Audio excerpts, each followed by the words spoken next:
The soldier pulled the pin on a grenade and tossed it into the air, striking the tail wing of a German aircraft. The Germans immediately fired back, killing him in the shell crater. To get wounded and leave the battlefield, the soldier paid with his life.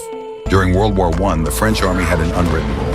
Any soldier who lost combat ability could be discharged and sent home. So many soldiers resorted to self-injury to escape duty. The bold ones would grab hot gun barrels, burning their palms until the flesh sizzled and blurred.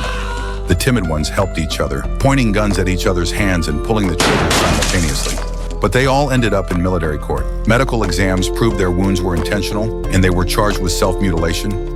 The punishment for desertion was being sent to the center of the battlefield. The first deserter was a welder. After witnessing a teammate kill a German boy, he realized war was just a game for politicians, and poor kids were just pawns doomed to be sacrifices. He gave speeches urging his comrades not to fight for politicians and was charged with undermining morale. The military court labeled him a deserter and sent him to the battlefield. He sang out of fear and was shot dead by the Germans. The second was a coward who had been jailed pre-war for a woman slashing his brother's butt. Drafted into the war, he was sent to the front and became a deserter after urinating in an officer's hat. He waved a white flag and shouted for surrender. A veteran couldn't stand it, raised his rifle and shot him.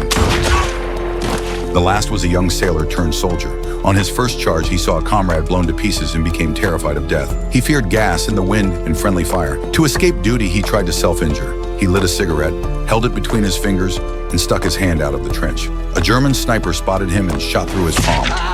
Thinking he'd avoid service, he was instead court-martialed and declared a deserter. Sent to the battlefield center, he lost his fear of death and carved his fiance's name into a dead tree. But a German aircraft spotted him and a machine gunner opened fire.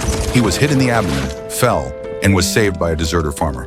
The farmer carried him out, and in the end, only the two survived among 5 deserters. Soon after, World War I ended, and the two made it home alive.